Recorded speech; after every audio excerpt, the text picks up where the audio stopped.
आइए शुरू करते हैं। कृषि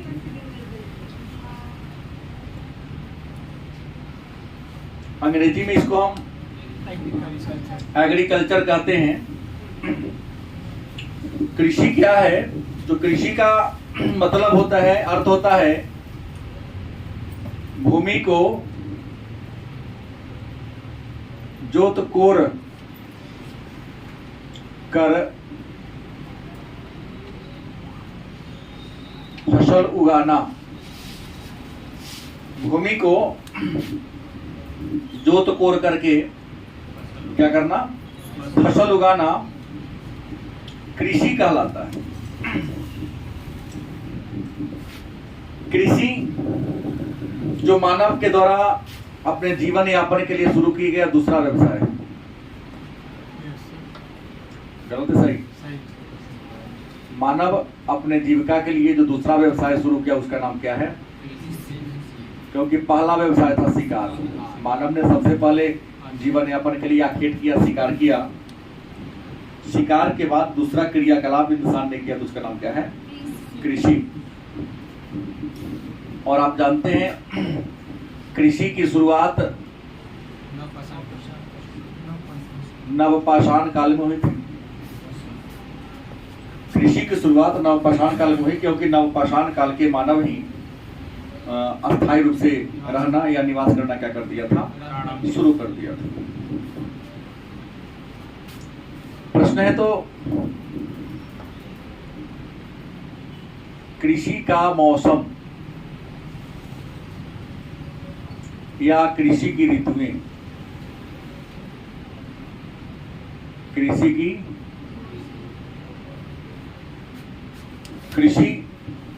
का मतलब तो खेती बाड़ी करना, जमीन को जोत कर फसल को उगाना। तो कृषि की क्या होती है? ऋतु होती है, मौसम होती है। और कृषि वर्ष का मतलब होता है 12 महीना की अवधि को एक कृषि वर्ष कहा जाता है। एक कृषि वर्ष मतलब 12 महीना के जो बीच की अवधि होती है उसी को हम कृषि वर्ष कहते हैं। तो एक कृषि वर्ष में कृषि के जो मौसम है, विद्वानों ने मौसम और जलवायु के आधार पर,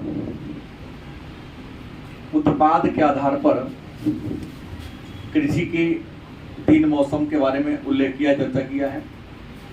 पहला खरीफ, क्या है? खरीफ। दूसरा है रबी। तीसरा है जायद, या इसको आप गर्मा भी कह सकते हैं। मतलब कृषि के मौसम कितने हैं, कृषि की ऋतुएं कितने हैं? तो कृषि की मुख्य 3 ऋतुएं हैं। एक खरीफ, दूसरा रबी, तीसरा जायद या गर्मा। खरीफ की बात करते हैं तो ये जो खरीफ है इसकी बुआई जून जुलाई से सितंबर अक्टूबर के जो बीच की अवधि होती है इसको हम खरीफ कहेंगे। उसके बाद अक्टूबर नवंबर से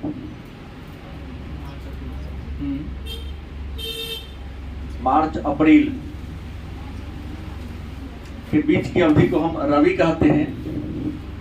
और ये जो मई जून की अवधि होती है या अप्रैल से जून की जो अवधि होती है इसको हम जायद या गर्मा के नाम से जानते हैं। रबी खरीफ का जो फसल है, इस खरीफ को 2 भागों में बांट दिया गया है। क्या? एक का नाम है भदिया और दूसरे का नाम है अगहनी। खरीफ का जो मुख्य फसल है वह धान होता है, जिसको हम चावल भी कहते हैं। चावल के अलावे और भी अनेक प्रकार के अनाज खरीफ में आया जाता है, लेकिन मेन फसल इसका क्या है? धान या कहो या चावल कहे सो है। लेकिन खरीफ की जो ऋतु है इसको 2 भाग में बांटा गया है। एक भदैया, कुछ ऐसे भी चावल हैं जिसको जून में बोते हैं, अगस्त सितंबर में काट लेते हैं। और कुछ ऐसे भी धान हैं जिसको हम जून जुलाई में ही बोते हैं लेकिन सितंबर अक्टूबर में करते हैं। तो जो भदिया होता है इसमें मोटा चावल होता है, और इसका क्या होता है, अगहनी में चावल क्या होता है, पतला होता है, महीन इसका चावल होता है। अगहनी में जितना भी उम्दा किस्म के जो चावल की है वो अगहनी में होता है। बासमती का, और ये बहुत कम समय में तैयार हो जाता है। ये व्यवसाय के दृष्टिकोण से ये ज्यादा बेटर है। रबी की बात करते मैंने समय कह दिया। रबी का जो प्रधान फसल है गेहूं है। इसके अलावा दलहन व तिलहन का भी नाम आ सकता है, एक आध बाद है लेकिन यहाँ पर आता है। और इस जायद में क्या होता है, फल व सब्जी की खेती होती है, जायद या गर्मांतन। तो भारत में ये जो कृषि के मौसम कितने हैं, 3 हैं। भारत क्या पूरे विश्व का हम नहीं इसको आप ले सकते हैं, यही होता ही है, दूसरा कोई होता नहीं है। अब कृषि के प्रकार की बात होगी। कृषि की अगर प्रकार की बात करते हैं तो रियल में कृषि के 2 प्रकार हैं। कृषि के प्रकार कितने हैं तो मैं आपको बता दूं, कृषि के 2 प्रकार हैं। पहला बरानी कृषि, कौन हो गया, और दूसरा सिंचित कृषि। कौन है, कृषि के प्रकार की बात करते हैं तो कृषि के प्रकार कितने हैं तो कृषि के मात्र 2 ही प्रकार होते हैं। पहला कौन है, बरानी कृषि, दूसरा कौन होता है, सिंचित कृषि।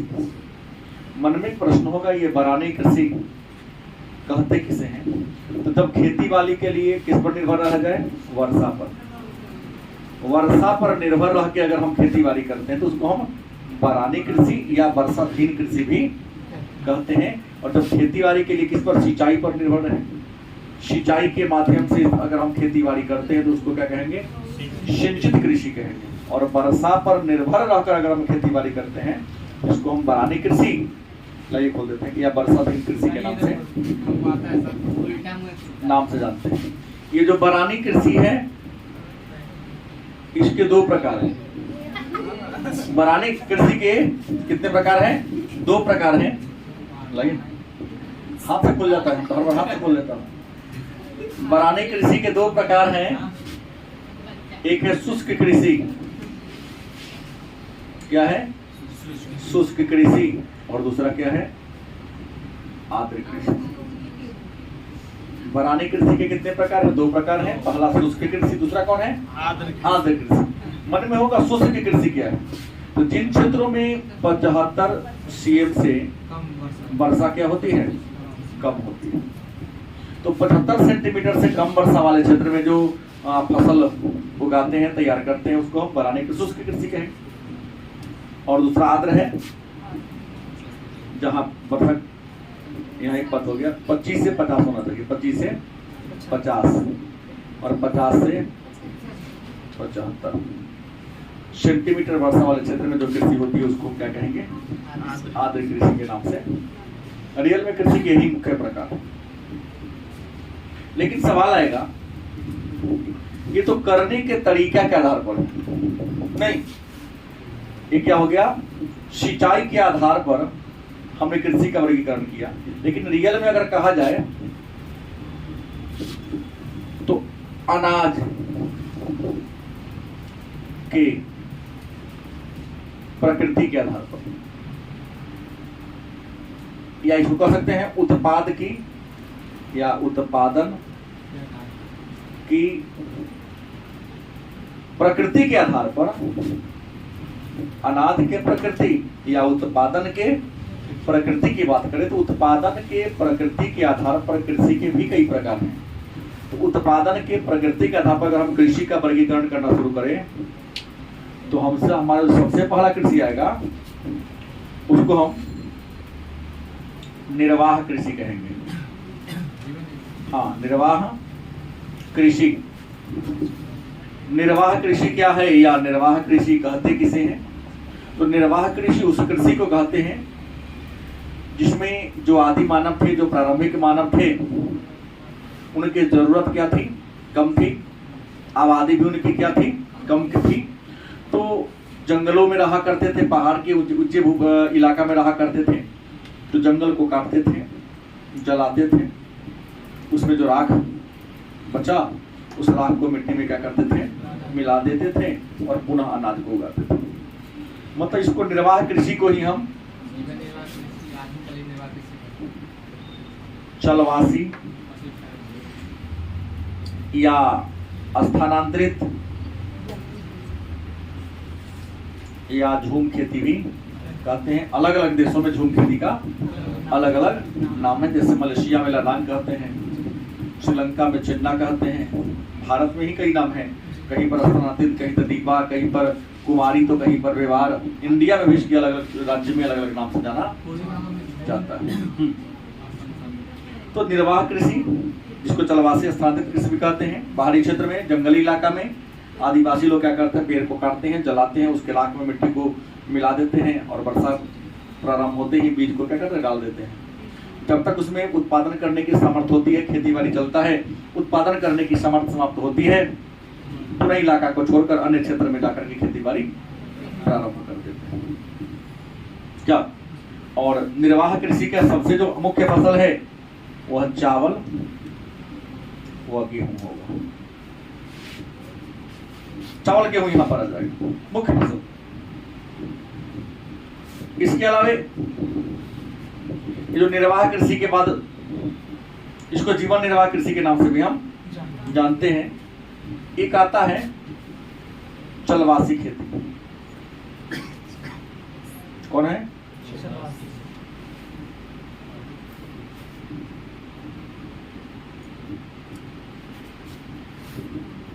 सॉरी, चलवासी नहीं हो जाएगा, व्यापारिक कृषि लेते हो, तो पशुपालन में आ रहा हूं। व्यापारिक। हाँ, निर्वाह के दो प्रकार है, एक जीवन निर्वाह है, वो सीधे निर्वाह। क्या इसमें थोड़ा डिफरेंस है? तो खास डिफरेंस नहीं। जनसंख्या बढ़ेगा तो हर बल की सहायता से खेती करेगा तो जीवन निर्वाह हो जाएगा, और सीधा आबादी कम है तो सीधे निर्वाह खेती आ जाएगा। वाणिज्यिक कृषि क्या है या व्यापारिक कृषि क्या है? तो कहता है व्यापारिक कृषि का परिभाषा कहता है कि बड़े पैमाने पर कृषि के आधुनिक उपकरण, कृषि के आधुनिक औजार की सहायता से अगर हम बड़े पैमाने पर क्या करते हैं? अनाज को उगाते हैं, तो उसको क्या कहेंगे? नहीं, कृषि के आधुनिक औजार, कृषि के आधुनिक यंत्र की सहायता से अगर हम अनाज को उगाते हैं तो क्या कहेंगे? व्यापारिक कृषि। इसके अलावा एक और आता है मिश्रित कृषि। मिश्रित कृषि मतलब कृषि के साथ साथ हम पशु को भी यदि पालन करें, खेती भी कार्य भी करें, और खेती बाड़ी के साथ साथ अगर यदि आप पशुपालन करते हैं, दोनों काम एक साथ करते हैं, तो उसे क्या कहेंगे? मिश्रित कृषि के नाम से जानते हैं। मिश्रित कृषि के बाद आता है अगला रोपण कृषि। क्या है? रोपण कृषि। मन में होगा रोपण कृषि क्या है? तो रोपण कृषि उस कृषि को कहते हैं जिसमें बड़े पैमाने पर बहुत बड़ा खेतों का आकार होता है, और यंत्र की सहायता से, मशीन की सहायता से पौधा को एक बार लगा दिया, कई साल तक उसे बड़ा उठा रहे हैं। रोपण कृषि में चाय, कहवा, काजू, केला, कपास, आम, हाँ, पद्धति के अनुसार हो गया, प्रकृति या पद्धति हो गया। तो ये रोपण कृषि हो गया, जहाँ पर 100 एकड़, 200 एकड़, 500 एकड़ का जमीन का टुकड़ा होता है, और एक कतार में, जैसे आम का बागान हो, लीची का बागान हो, केला का बागान हो, नहीं, रबर हो, कहवा हो, काजू हो, इसको क्या कहते हैं? रोपण कृषि कहते हैं। रोपण कृषि के अलावे एक और आता है बहुफसली कृषि। एक ही कृषि ऋतु में, एक ही खेत में यदि आप एक से ज्यादा फसल को उगाते हैं तो उसे क्या कहेंगे? बहुफसली कृषि। जैसे रबी के मौसम में आप अगर मसूरी बोते हैं तो उसमें तीसी, सरसों, बगला एक के साथ भाव कर देते हैं। कई बार आलू की खेती करते हैं तो आलू के बीच में मक्का लगा देते हैं, धनिया किनारे किनारे भाव कर देते हैं। तो एक ही खेत में, एक ही कृषि मौसम में एक से अधिक फसल को क्या कर देना, लगा देना, क्या कहलाता है, बहुफसली कृषि कहलाता है। तो जैसे जो है ये खरीफ, रबी और जायद, तो इस महीने जैसे जून, जुलाई, सितंबर और अक्टूबर जो लिखे हैं, तो इस महीने बुआई होता होगा, कटाई नहीं, हमने कहा जून जुलाई में बुआई हो गया, सितंबर अक्टूबर कटाई हो गया। शुरू वाला हमने लिया बुआई, बुआई और लास्ट वाला जो हो गया कटाई, क्योंकि कृषि के लिए कम से कम 3 महीना का टाइमिंग चाहिए। कैसे जाएंगे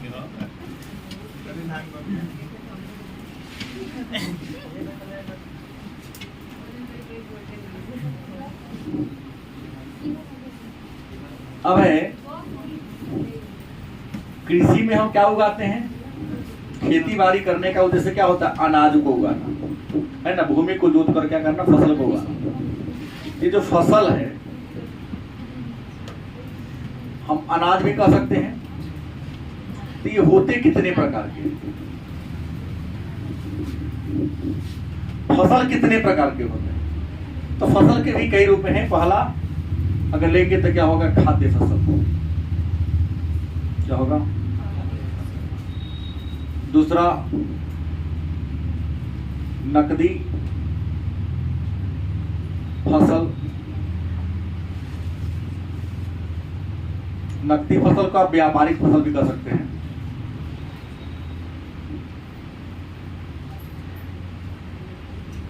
तीसरा बागानी फसल, क्या जी, उसके बाद पेय फसल, उसके बाद रेशेदार फसल। ये जो कृषि के फसल है जो हम लोग उगाते हैं। और एक और आता है तो आप ले सकते हैं यहाँ पर बहुवार्षिक फसल, क्या फसल। तो प्रश्न है फसल या अनाज के प्रकार की अगर हम बात करते हैं तो फसल या अनाज के कितने प्रकार हैं, 6 हमने लिख लिया। पहला कौन है, खाद्य फसल। मन में होगा ये खाद्य फसल कहते किसे हैं, तो खाद्य फसल को उस फसल को कहते हैं जिसको हम खाने के लिए उगाते हैं। क्या करने के लिए, कुछ ऐसे भी फसल है जिसको खाने के लिए, चावल, गेहूं, ज्वार, बाजरा, मक्का, गलत सही। तो वैसे फसल को क्या कहेंगे हम, खाद्य फसल में उदाहरण आप क्या ले सकते हैं, चावल, गेहूं मेन 2 है, और भी है लेकिन 2 लेके चलिए। नकदी फसल, कुछ ऐसे फसल है जिसको नगद रुपया प्राप्त करने के लिए करते हैं। बहुत हो गया, चाय हो गया, सब में आता है। तो नकदी फसल उस फसल को कहते हैं जिसको हम क्यों लगाते हैं कि नगद रुपया हमको मिल सके। क्या बागानी फसल, कुछ ऐसे है जिसको बाग बगीचा के रूप में लगाते हैं। बाग बगीचा में क्या होगा, आम हो सकता है, केला हो सकता है, लीची हो सकता है, बहुत है। बाग बगीचा के रूप में लगाएंगे तो क्या कहेंगे, कुछ ऐसे फसल है जिसको उत्पाद को हम पीते हैं, नहीं कुछ ऐसे उत्पाद जिसको पीते हैं, तो जैसे हो जाएगा पेय फसल, जैसे चाय, कॉफी, तंबाकू, क्या बोली है, शिखर का खेती सुपारी से बनता है ना वो, नहीं। रेशेदार फसल, कुछ ऐसे फसल है जिससे रेशा की प्राप्ति होती है, जिस रेशा की प्राप्ति हो क्या कहेंगे, रेशे पदार्थ मतलब जूट, कपास, जूट को ही पटसन या पटुआ भी कहते हैं, जूट को ही हम सनाई, सनाई क्या है, जो सूत्री बनता है, सन जैसा जो सन। और बहुवार्षिक फसल, कुछ ऐसे फसल जो 1 साल लगा दो कई साल तक खाते रहो, जैसे गन्ना है, चाय नहीं होगा, एक बार लगाते हैं, इसमें तो कई आ जाएगा ना, एक बार लगाते हैं और कई वर्षों तो उसका हम क्या करते हैं, उपयोग करते हैं। तो ये हो गया आपका फसल या अनाज के प्रकार। कोई डाउट है? तो मेरे ख्याल से पूरे अगर कृषि की बात करेंगे तो कृषि में रियल यही होता है। हाँ, फिर अलग अलग अनाज होगा, चावल होगा तो चावल विशेष पढ़ना होगा। चावल मुख्य खाद्य फसल है, उपोष्ण कटिबंधीय है, उष्ण कटिबंधीय जलवायु का पौधा है। हाँ, चावल के उत्पादन में नंबर 1 चीन है। हाँ, चावल में सबसे नंबर 1 कौन है? ठीक है। तो अलग अलग फसल का अलग अलग देखना होगा, लेकिन मेन कृषि में हमको कृषि के प्रकार, फसल के प्रकार, कृषि की ऋतुओं के बारे में क्या करना है, जानकारी प्राप्त करना है। हाँ, फिर अगर आगे आप जाते हैं, जैसे ग्रेजुएशन में जाते हैं, ज्योग्राफी नोट्स लेते हैं, तो वहाँ 12 में भी थोड़ा है, तो अनाज के बारे में पूछता है कि चावल की खेती के लिए उपयुक्त जलवायु दशा को लिखें, चाय की खेती के लिए, कहवा की खेती के लिए, गन्ना की खेती के लिए। तो हर एक फसल के बारे में आपको क्या करना पड़ेगा, लिखना पड़ता है।